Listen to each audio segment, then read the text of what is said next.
नमस्कार दोस्तों, आज के इस वीडियो में आप सभी का स्वागत है। आज मैं लेकर आई हूँ दीपावली की बहुत ही रोचक कहानी। एक समय की बात है, भगवान विष्णु ने लक्ष्मी जी से कहा कि लोगों में कितनी भक्ति बढ़ गई है। सब लोग नारायण नारायण का जाप करते हैं। तब लक्ष्मी जी ने कहा कि यह सब आपको पाने के लिए नहीं, मुझे पाने के लिए ऐसा करते हैं।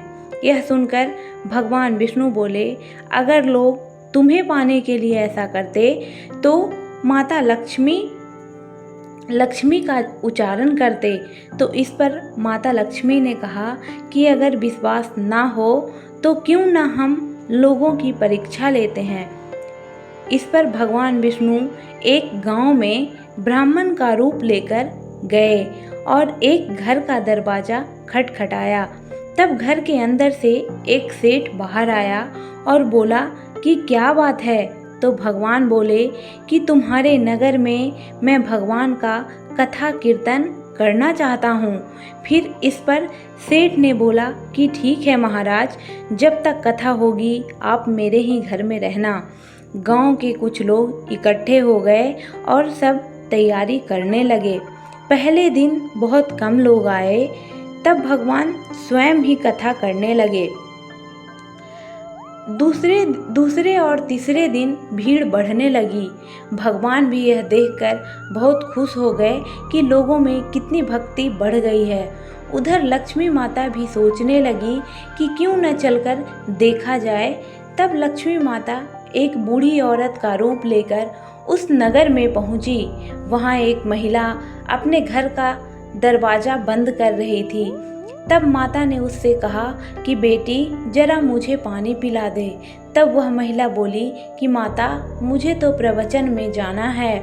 फिर एक बार माता लक्ष्मी ने कहा कि बेटी मुझे पहले पानी पिला दे, बहुत जोर से प्यास लगी है। तब वह महिला जाकर एक लोटा पानी ले आई।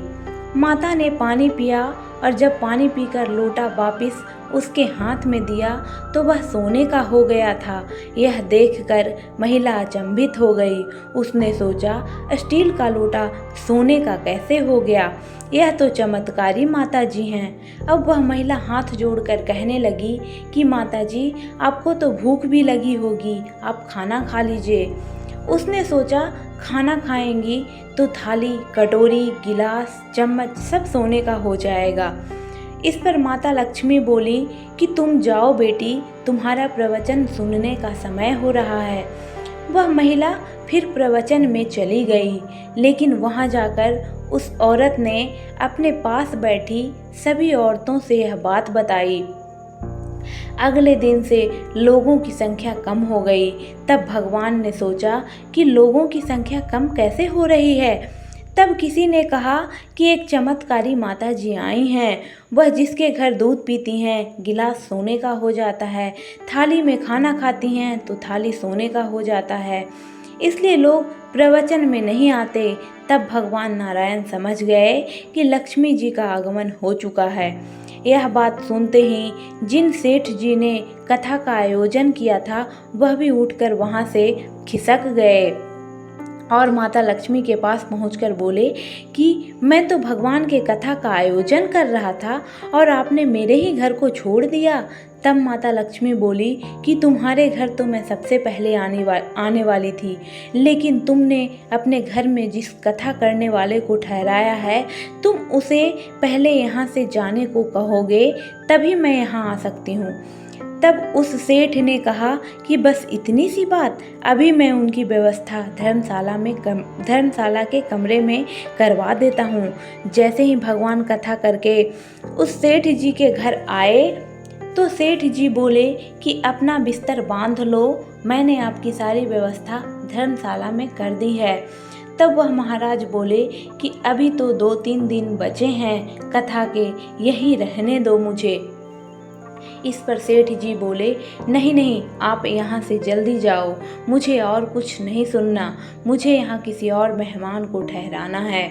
इतने में लक्ष्मी जी आईं और सेठ जी से बोली कि आप थोड़ा बाहर जाइए, इनसे तो मैं ही बात कर लेती हूँ। इस पे सेठ वहाँ से जाने के बाद माता लक्ष्मी भगवान विष्णु से बोली कि प्रभु अब तो मान गए ना। तब भगवान नारायण बोले कि हाँ देवी लक्ष्मी, तुम्हारा प्रभाव तो है, लेकिन एक बात तुम्हें मेरी भी माननी पड़ेगी कि तुम यहाँ तभी आई जब संत के रूप में यहाँ मैं आया। संत जहाँ कथा करेंगे, लक्ष्मी वहाँ निवास करेगी। यह कहकर नारायण भगवान ने बैकुंठ के लिए विदाई ले ली। अब प्रभु के जाने के बाद सेठ जी के घर सभी गांव वालों की भीड़ हो गई। सभी चाहते थे कि वह माता जी सभी के घर बारी बारी से आएं। लक्ष्मी जी ने सेठ और बाकी गांव वालों को कहा कि अब मैं यहाँ से जा रही हूँ। तब सभी को हैरानी हुई। इस पर माता लक्ष्मी ने कहा, मैं वहीं रहती हूँ जहाँ भगवान नारायण का वास होता है। आपने तो उन्हें यहाँ से निकाल दिया, फिर मैं यहाँ कैसे रह सकती हूँ। ऐसा कहकर वह भी वहाँ से चली गई। जहाँ परमात्मा का वास है वहाँ माता लक्ष्मी का वास होता है। केवल माता लक्ष्मी के पीछे भागने वालों के कभी माया नहीं मिलती। आप सभी को दीपावली की ढेर सारी शुभकामनाएं। आपको अगर मेरी इस कहानी पसंद आई तो चैनल को सब्सक्राइब और वीडियो को लाइक ज़रूर करें। सच्चे मन से बोले लक्ष्मी माता की जय।